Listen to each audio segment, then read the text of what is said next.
Bismillahirrahmanirrahim. Assalamualaikum warahmatullahi wabarakatuh. Jumpa lagi dengan kami Saham Hijau, yaitu segala sesuatu tentang dunia investasi di pasar modal. Pada kesempatan kali ini kami akan membahas tentang 4 emiten tower telekomunikasi terbaik versi kami. Ini kami buat pada tanggal 11 bulan Juli 2024. Pada awalnya banyak yang bertanya ya, bagaimana prospek saham TAPG, Auto, TOWR. Ada juga yang minta tolong dibahas TOWR, MTEL lagi banyak yang bertanya tentang emiten-emiten tower. Jadi akhirnya kami bahas. Sebelum lebih jauh, jangan lupa untuk subscribe, like, dan komen agar channel kami bisa terus berkembang. Perlu diketahui bahwasanya untuk melihat prospek dari sektor emiten tower ini, maka kita bisa melihat dari data pertumbuhan pengguna internet. Kenapa? Karena salah satu fungsinya tower adalah menyiarkan atau memperluas jaringan sinyal. Ya, maka itu dibutuhkan teman-teman yang pengen nge-net dan lain sebagainya.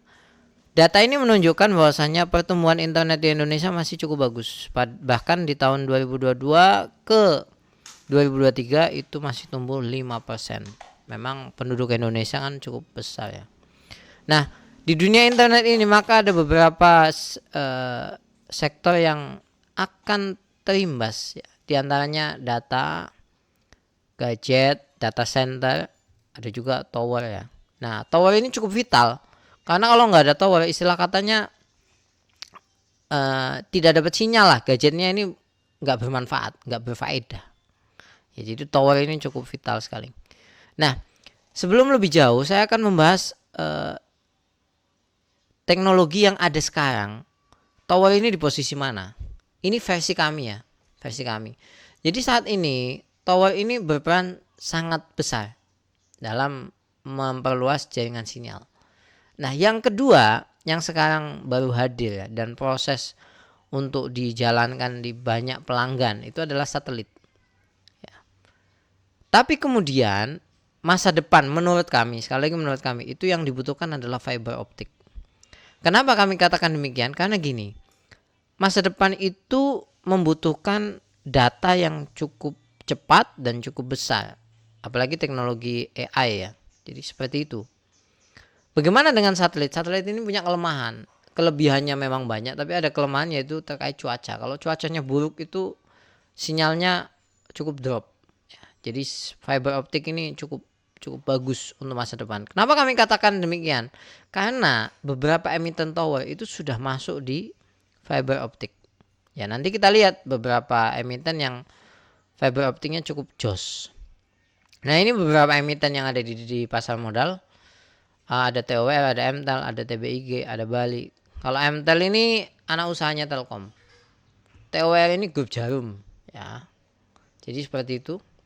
Nah, ini kita bisa melihat data ini sehingga tahu kekuatan daripada saham-saham yang kita lihat dan kita ulas sekarang. Ini dari Stockbit ya. Untuk menaranya memang MTEL juaranya ya 36.000. Yang lain masih di bawah 30.000. Ya backbone dia Telkom cukup kuat ya. Jumlah menaranya cukup besar. Yang berikutnya tapi sekali lagi, fiber optiknya itu justru TOWR ini paling besar, bahkan 10 kali lipat dari MTEL, TBIG 0. Maka kalau bicara masa depan dari data ini, TOWR juaranya. Grup Jarum itu memang dikenal cukup ciamik lah mengelola seperti ini. Nah, harus pahami pula bahwasanya karakteristik emiten tower itu apa? Sangat sensitif dengan suku bunga. Ya, karena apa? Dia bisnis padat modal yang membutuhkan modal besar untuk membangun tower sebelum disewakan. Maka salah satu jalannya adalah hutang. Maka nanti kita bisa lihat hutangnya beberapa emiten itu cukup besar memang. Nah, kita lihat valuasinya. Kalau bicara valuasi, TOWR juaranya. Kenapa kami katakan demikian? Karena gini, valuasinya masih murah dibandingkan yang lain. Walaupun secara PBV itu memang kalah dengan MTEL. Ini kan PBV-nya TOWR itu 2,3. Ada yang MTEL 1,6, Bali 1,5. 4. Tapi bicara kinerja dibanding book value ini, Tower ini juaranya karena pairnya masih 12. Yang lain sudah di atas 20. Ini paling murah kalau di antara yang lain. Makanya earning yieldnya ini 8. Tapi bicara market caps ya, sini itu yang paling kecil itu Bali. Kalau yang lain ini hampir setara lah market capnya.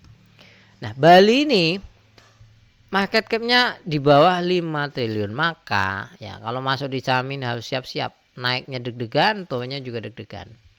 Ya kalau enterprise value-nya bagusan TOWL ya. Maka setengahnya ini. Oleh sebab itu potensi berkembang TOWL kalau ngelihat data ini. Begitu juga dengan profitabilitas. Ya. Walaupun gross profit margin TBG yang paling bagus 72% dibanding TOWL 69%. Tapi secara net profit margin itu justru TOWL juaranya. Ya, ini 26, ini 20. Bali tidak begitu.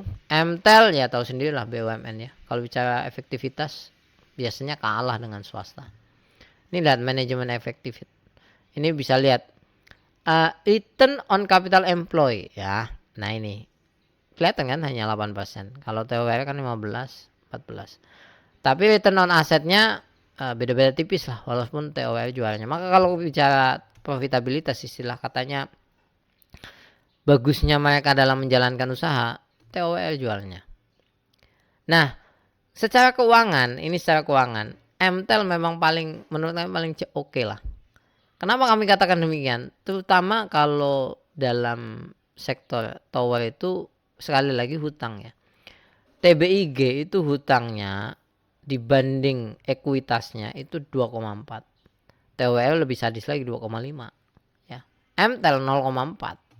Jadi ini kalau paling aman sederhananya seperti itu lah MTEL. Ya. Nah ini makanya interest coverage-nya ini kan ini 0 ya. Di sini ini 2,4, 2,2. Nah, ini perlu diperhatikan. Free cash flow-nya juga paling bagus MTEL. Berikutnya adalah dividen.